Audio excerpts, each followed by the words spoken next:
Love between humans is just not easy. And without great examples or education about emotions, communication, sex, and what keeps love alive, it's too easy to be disheartened, settle, or give up on what you want most. I believe you can have the love and intimacy you want.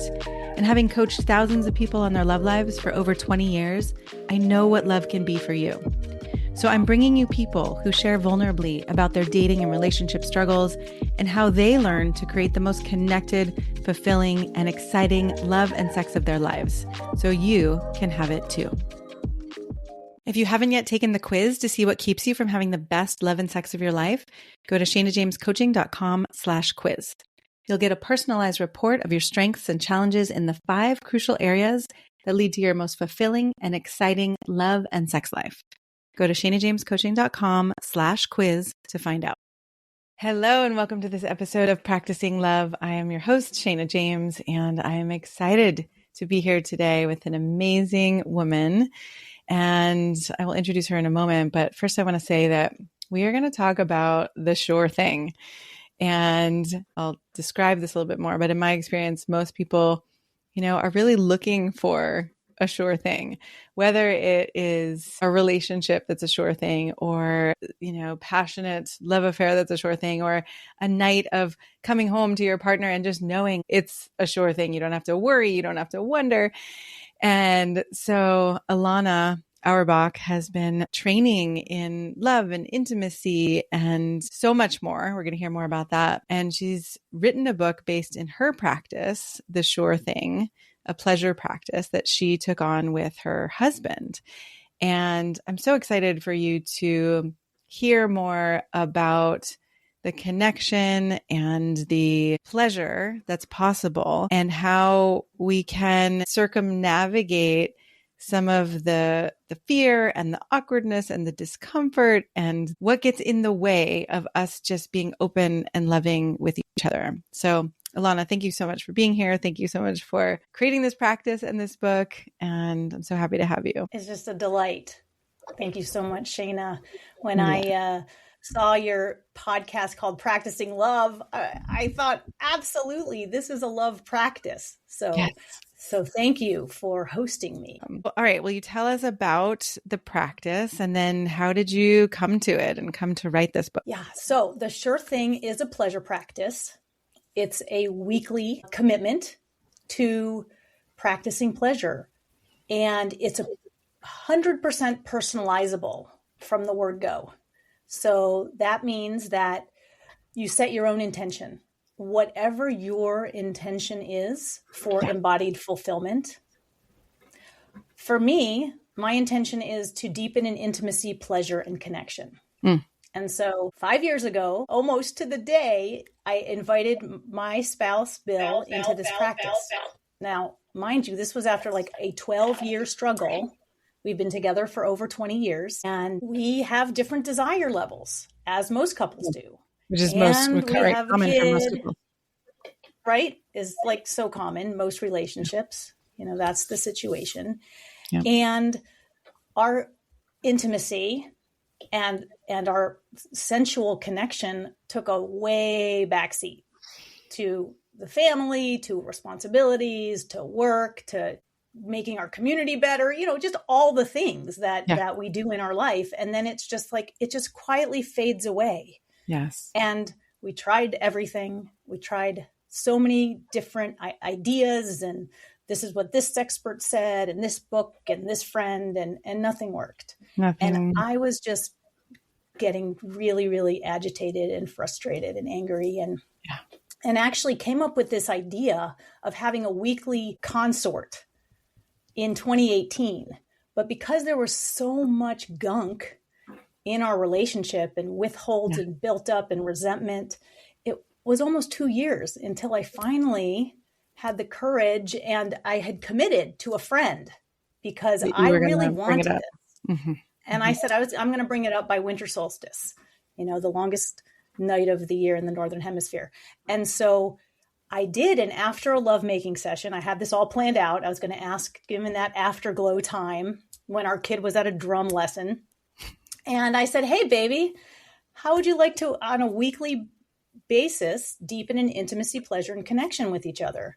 He's like, sure, sugar. That sounds great. Sure, honey bunch. Right. I mean, so then it started. And okay, keep going. But I just want to make a bookmark for A, the asking and the courage to ask, and B, the when your partner isn't as easygoing, flowing, and just says yes. But keep going with your story.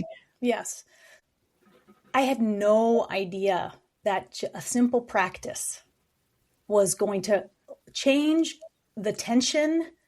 The buildup of literally 12 years pretty much disappeared overnight. Really? Because then it was next Saturday, and it wasn't like, are we going to have sex? Are we not going to have sex? Are we going to like fool around? Are we going to make out or whatever? And by the way, the sure thing is not about having sex. It's about fulfilling your intention. Yeah. And so it was like, okay, it's our time. Our kid, like I said, had a drum lesson every Saturday. So it was like, that was the time. Yeah. So then we would just come into the bedroom, sometimes started with a dance, put on some music, light a candle, sometimes not. And often one of us would answer the question, what would be most pleasurable right now? Oh, I love that there's a simple question, because I'm also going into that. People are going to be like, well, what do we do when there's gunk in the way and all the withholds, like you said? Okay, so we'll come back to all these. And all of that, it's like, just focus on right here, right now. What would be most pleasurable right now? Sometimes I just want to dance for him. Sometimes I want to dance with him. Sometimes I want him to rub my back. Sometimes we take a bath together. Sometimes I want him to get out the lube and just get busy. Sometimes we just start making out. Do you trade back and forth, or who answers the question? Yeah, it's whoever wants to. Okay. So yeah, for a long time it was me. Yeah. And then I remember asking him, it's like, babes, how come it's always me answering this question? He said, well, I thought that's what you wanted. That's what you told me a few years ago. And so he was following what I had expressed as my desire. Yes. Yet everything had changed. That was before we were practicing the sure thing. That was all those years ago. And it's so easy to take one thing that somebody says years in the past and be like, okay, that's it, or that's what they want, and then not question that. Yeah. So I'm so glad I brought that up, because it's like, no, sweetheart, that's not what I want anymore. I was like a desert back then. So it was like, okay, I gotta take what I can get. But now I'm just like, this gushing river that's overflowing overflowing the banks, Yes. So this is so beautiful. Okay, let's go back and fill in some of the pieces. And I'm loving how almost overnight or very quickly some of these tensions can dissolve. I think sometimes there's the question of, is it ever going to happen? Who's going to generate it? Right. But when it does become a practice, like the podcast name, Practicing Love, and when it becomes, hey, we're committed to something together that's going to create pleasure for both of us, a lot of that can dissipate. Now, you said it took you a couple of years because there were withholds and resentments and whatever. So what do you suggest, or how do you help people manage or navigate some of those as they're starting this practice? Yeah, that's a great question. What had me ask Bill was I committed to a friend. It's like having a sacred witness. Yeah. Because I could have gone months, weeks, years longer. It's like, I really want this, but I'm not going to ask. And even with the resentments or withholds or whatever, you still created that commitment. I still created that commitment because I mean, all those withholds, all of that stuff is in the past. Yeah. I mean, it feels really real when we're in it, but it's not happening right now.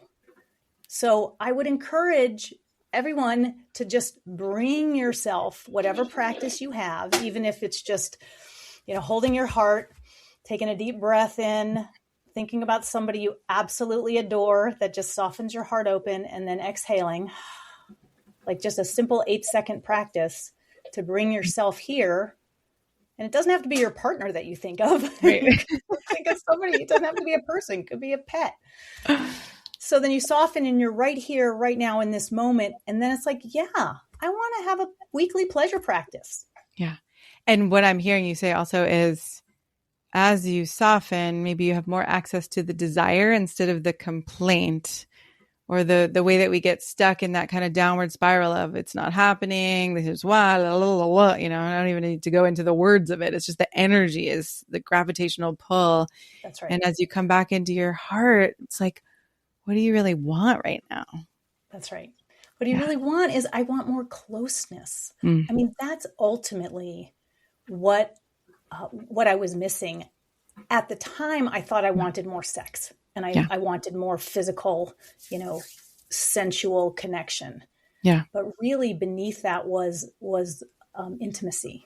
Yeah. And just heart intimacy and closeness. And it's unbelievable. Yeah. That it continues to deepen, and the tenderness just continues to just unfurl. Yeah. So beautiful.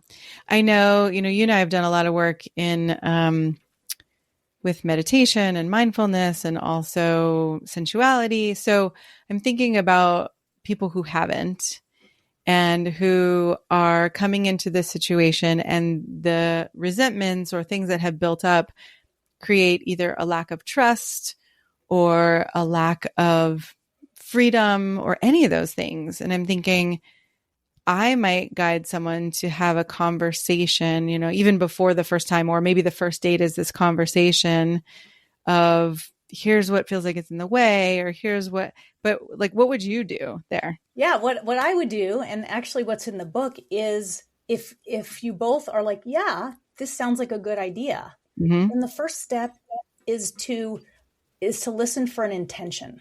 Great. And so I give like 3 different options of ways to get an intention that excites you. Beautiful. And you want one that really, it's like, oh yeah, when I say my intention, deepen in intimacy, pleasure, and connection, I'm like, heck yeah, I want that.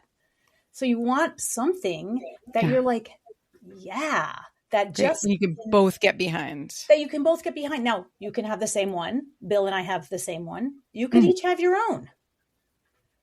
So that's the thing. It's completely, you know, an autonomous practice that you design with. I have a lot of support, I really tenderly take the reader by the hand through all different kinds of options to create something that's going to be reliable, ongoing sensual fulfillment for you and your particular situation and your relationship.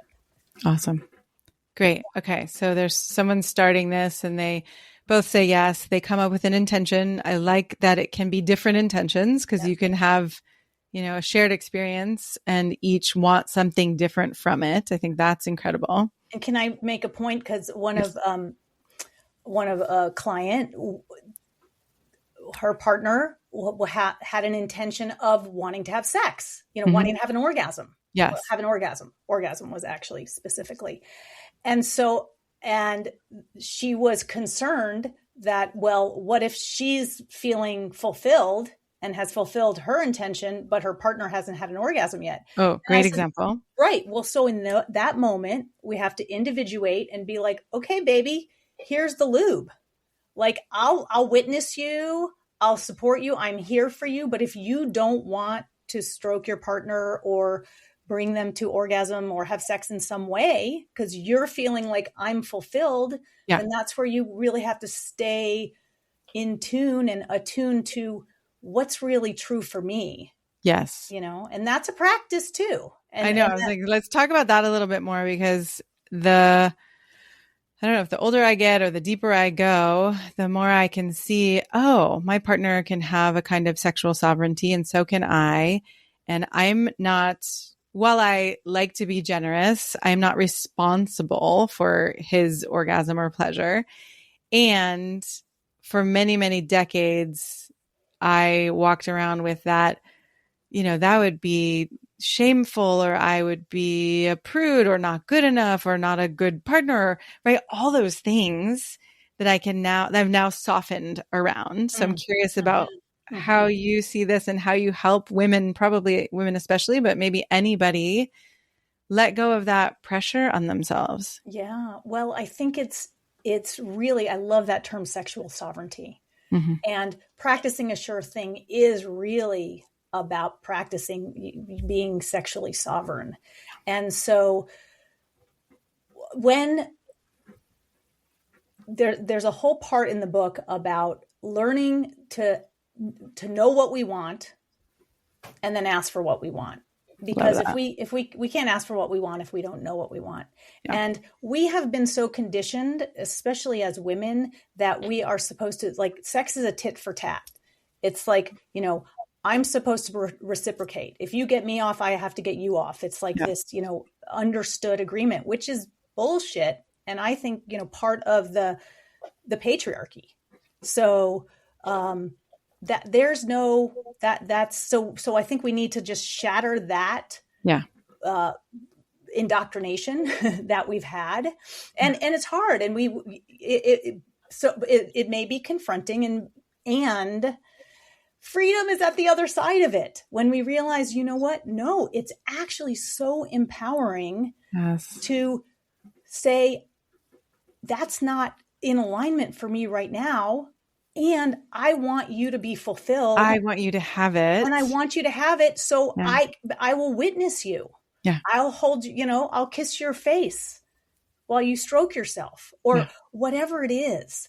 So that it's like taking apart and teasing apart that there's any kind of this, you know, you get me off, I get you off kind of either way, you know, standard.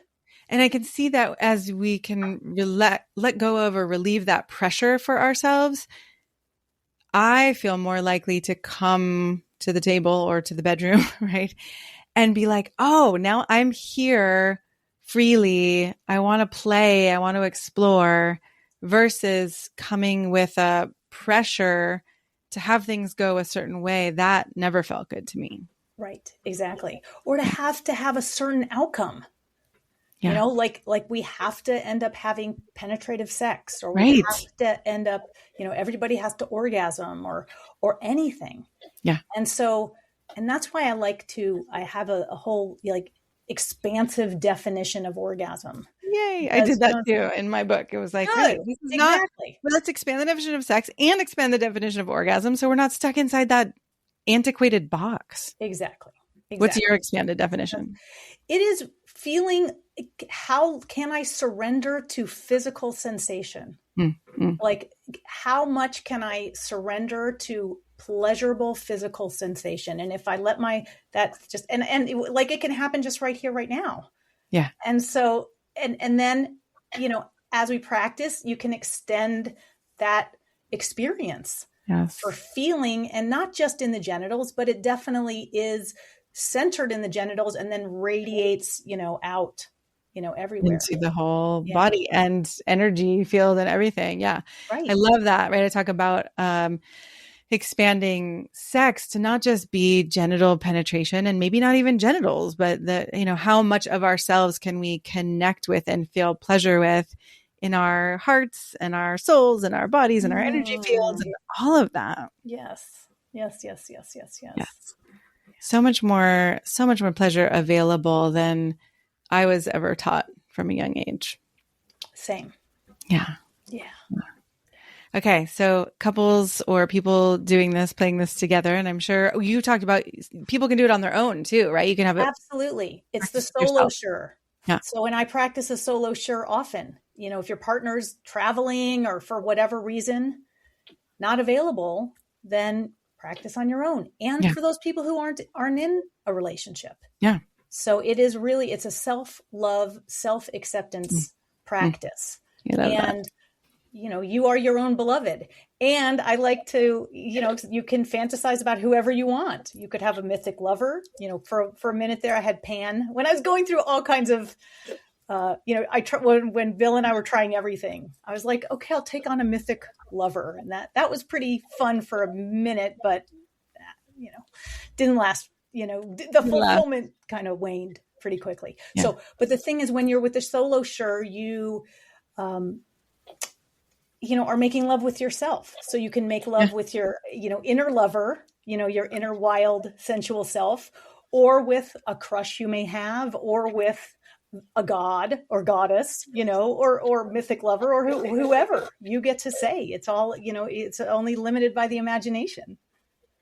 Yes, I've had some very profound experiences that way, and I highly recommend it. And I think it's you can play with, like you said, that kind of surrender, and also getting to know your own body and your likes and your dislikes and your, fantasies and all those things, so that when you do come back to a partner or your partner, you have more of that information that makes it flow better in the moments of, oh, I really like this, or I really want this, or that doesn't feel like I want it to feel, and being open in that.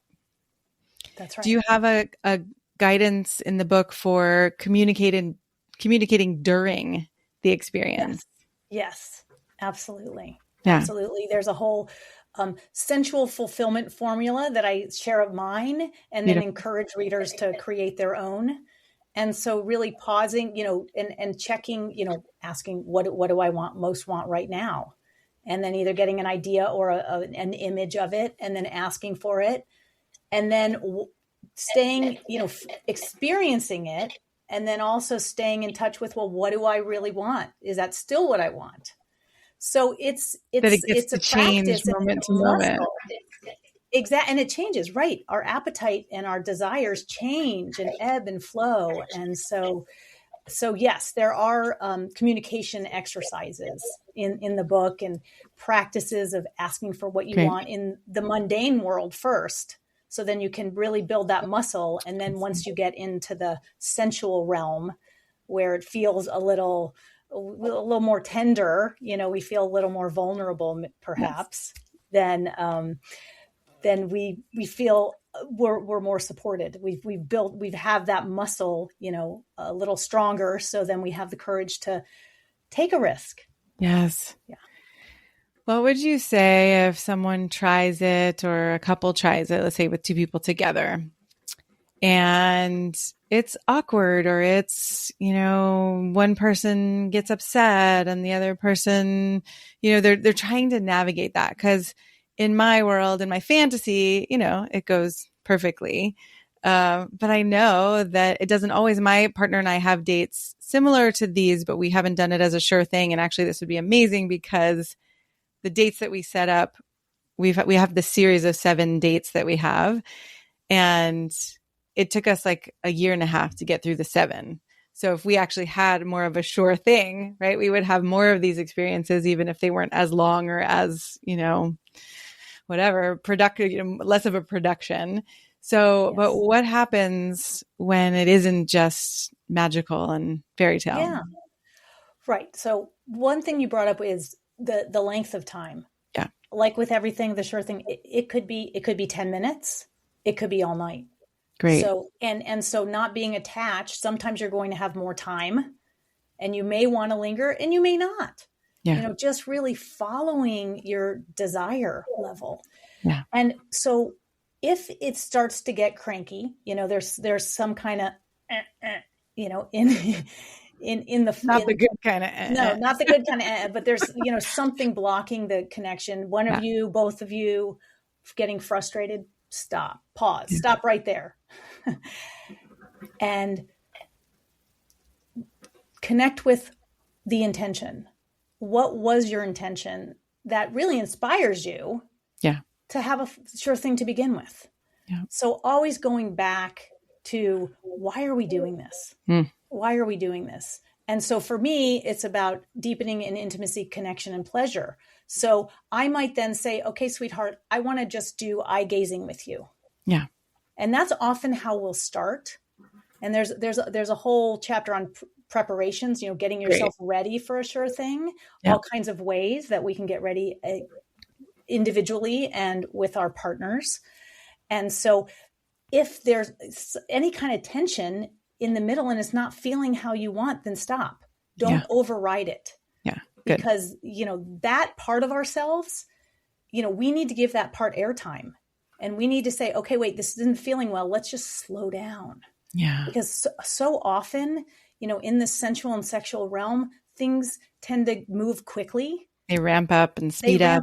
And then our nervous system, it hasn't caught up. And so it's like, wait a second, let's slow it down. I know those moments where it's almost like I'm feeling pleasure, and then something speeds up, and then it's like I lose the sensation, right? Suddenly it's just sort of floating out somewhere or something.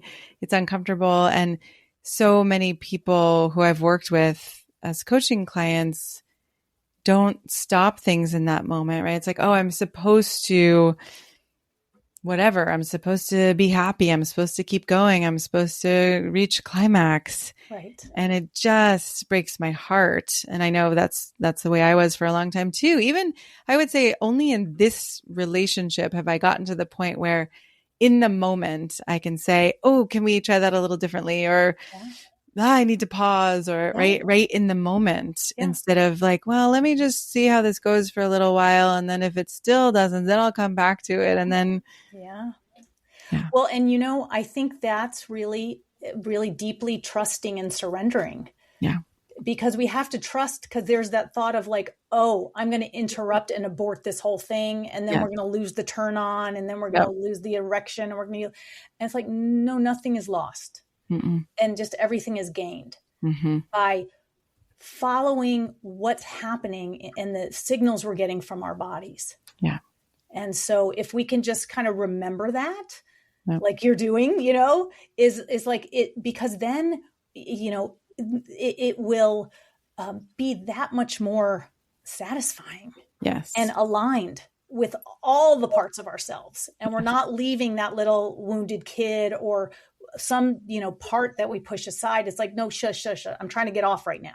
Right. Like, no, bring her along. We got to bring everybody along to actually experience ongoing and reliable fulfillment. Thank you.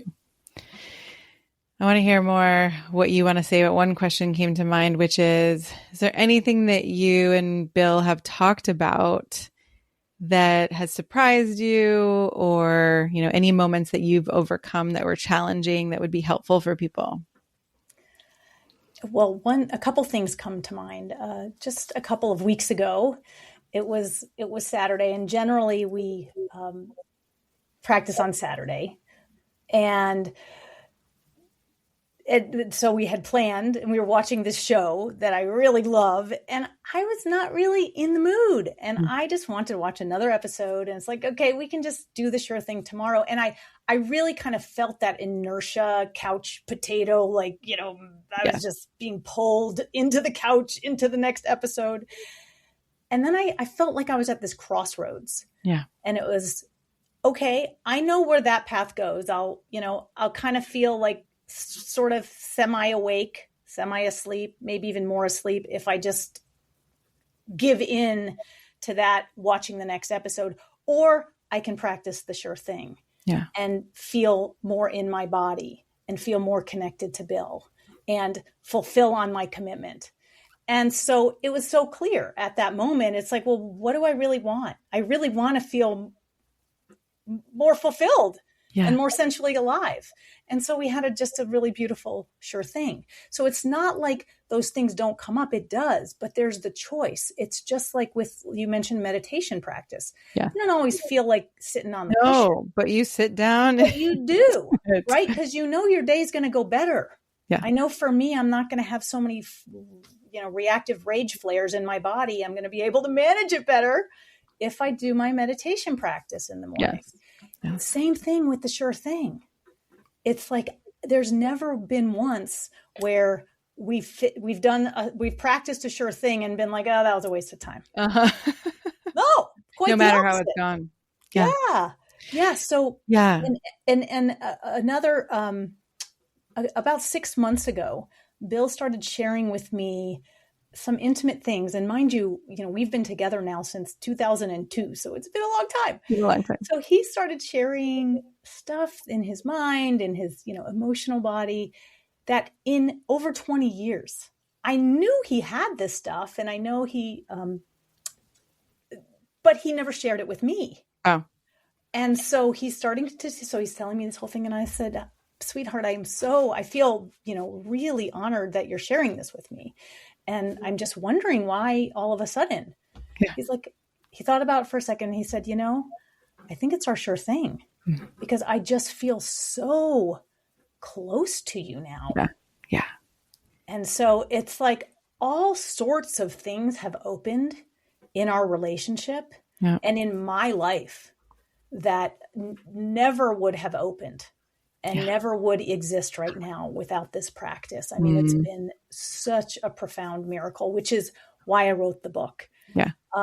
It was probably about 6 months after we'd been practicing weekly, the sure thing. And often after our practice, we'll like high five because we're like, this is so great. This is awesome. It's so awesome. We love this. So, and I said, honey, you know what? I mean, this has been such a miracle.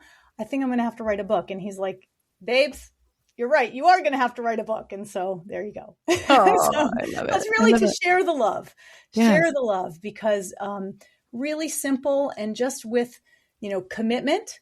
You have to have the commitment, right? Yeah. You have to have some effort. Like when I was at that crossroads, it's like I could stay on the couch, so I had a little effort to get off the couch, and devotion. Say more about devotion. I love the word devotion. I know, isn't that? Yes, I love like devotion, serving something you love with love. So being devoted to your sensual fulfillment, whatever your intention is, that lights you up. And that's what you're devoted to. So you, originally I had called it discipline. And then a friend was like, no, discipline. Sounds hard. And I looked it up, and discipline is like militant. And it's like, oh, she was totally right. That has nothing to do with the sure thing. Yes. But devotion, really, putting our heart and our efforts and our service towards something that we love. So that's what it takes. And really the effort as you practice, like you may have found with meditating, I know I do, it gets less as you kind of groove into that practice. Yeah. And then for me, actually a couple years ago, I learned about spontaneous versus responsive orgasm, or desire. Yes. And that just game changer, because now it's not like, because you've got your sure thing, it's going to be whenever it is, Saturday afternoon for us usually, and I'm not in the mood. Well, it doesn't matter. That's where I often have there's a tricky moment in there where I don't want to tell someone, just do what you don't feel like doing, right? Because then that's turning against yourself. However, what I've found in my perimenopausal journey is, yes, responsive desire speaks so much to that part of me that it may not be turned on. I may not be turned on, but once there is a connection, and once there is pleasure, and once there is slowness, and there's no rushing, and there's no pressure, and nothing needs to happen, but we've created this sacred space for ourselves, right? That's often where, now my body can start responding to what's here instead of being overloaded with all the shit that I'm navigating in the, responsibilities of life. That's right. That's absolutely right. And so, sometimes we could just go lie on the bed and hold hands. Like that, let's just lie on the bed and hold hands and see what happens. And so that's what you said is responsive desire arises out of context. Yes. Where spontaneous desire is the Hollywood, desire that I thought that's, really how it's supposed to go for most of my life is, there's a welling up of lust and, somebody has it and then you run toward you rush it, like, no, and that's fine. That's great too. And a lot of people have both. Yeah. And, responsive desire was just the whole issue of being in the mood just is completely off the table. It's irrelevant, totally irrelevant. Yeah. And I think it takes a lot of shame and, the way that we can beat ourselves up, especially as women, because I think we are more likely to have responsive desire, but this could be any gender. Which is that, right, then we don't have to feel like something's wrong with us because, I don't really know. I only get in the mood once I'm in bed with my partner or once there's slow, attuned attention or massage or whatever. And it's like, here's why, because this actually is a way that our physiology can orient itself. Exactly. Yeah. Okay. I know we could talk about this for a very long time and it's very pleasurable for me. And likewise. I'm wondering, yes. I'm feeling it. what else? Are there any other few things that you want to add before we complete that we've missed? Well, I would like to share a little bit about last summer as I was, finishing writing the book. A friend asked, well, I wonder if this book is part of a bigger project. And so I am absolutely devoted to creating a world that's, based on kindness and collaboration and compassion and joy. And so I started wondering, well, could a weekly pleasure practice change the world? I mean, I know it's changed my world, like, profoundly. So part of, what I'm launching with this book is the Sure Thing Love Experiment, and creating this love laboratory of how many Sure Thing practitioners will it take to start to see shifts, like in our local communities, in our cities, in our countries, over the world. So look for that. I've started hosting some online pleasure parties where you just get a little dose of joy and connection. And I'll be picking those up again after the book is out, and encouraging people to start pleasure pods. Okay. So what would like an example of that be that people are practicing in a pleasure pod? Well, that they could be dancing together. They could be singing. I've been hosting things in Berkeley, called the Sure Thing Shabbat. And so we gather together, and it's weaving of prayer and intention and song and dance. And really it depends on who I'm collaborating with. They could be a movement master or a song leader or a faith leader, or whoever it is, will determine of what we create. Connecting experience, connecting with ourselves, connecting with a partner, and then connecting, with the whole collective who's there.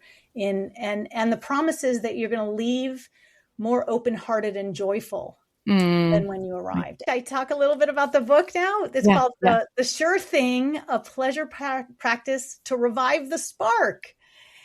Order the ebook right now on Amazon, and you'll get it for only $3.99 till February 3rd.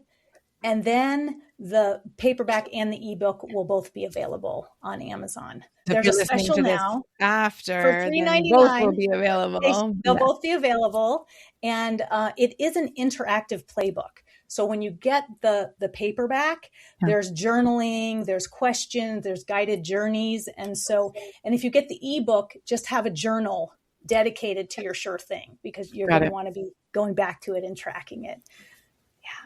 I love this. I usually listen to books on Audible, but this one I need to have in my hot little hands so I can. Yes.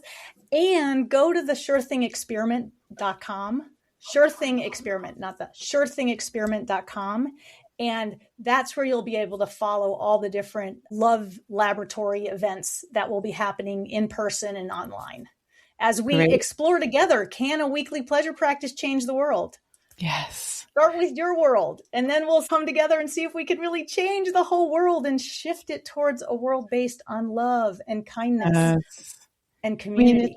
It's really profound. When I first started working in the realms of authentic relating and connection, and seeing where people felt unloved and unseen and misunderstood and unsupported, and then realizing, when people feel supported, understood, all these things, we have so much more energy to bring to the world and positivity to bring to the world. And we're less likely to want to dominate or want to take things from other people. And so I feel the potential that when people are happier, and one of the ways that people suffer a lot is in long-term relationships where the spark fades and people struggle to get it back. So as people are finding more of that spark and that energy, it does change the world. There's no doubt in my mind. Yeah. Well, and it opens up so much time. I don't know how much time and just psychic energy I spent for all those years on focusing on what I didn't have, what I wasn't getting. Yes. It's disappeared. And now it's like, so much more energy, lightness, and time to contribute to my local community here. And so it's just been so wonderful, just receiving from all directions, thanks to this practice. I'm so delighted that it came to you. And I know, spending the time in the deep work that you do, I'm sure opened you to this practice and to this revelation. And thank you for bringing it to us. I'm sure so many people are going to benefit from this. And it feels like a beautiful gift to give to the world. Well, I hope it is received. That is my prayer and dream and wish. Thank you. Thank you, Shana. I'm so glad you joined us for today's episode of Practicing Love. I hope you enjoyed our conversation and gained insight into yourself and your current and past relationships and inspiration for what's possible. If you like what you heard, I'd be so grateful for you to subscribe and write a quick review to help people find us. If you'd like more support in your love life, be sure to get your free copy of my best-selling book, Honest Sex, at shanajamescoaching.com/free. That's shanajamescoaching.com/free. And we'll see you next time.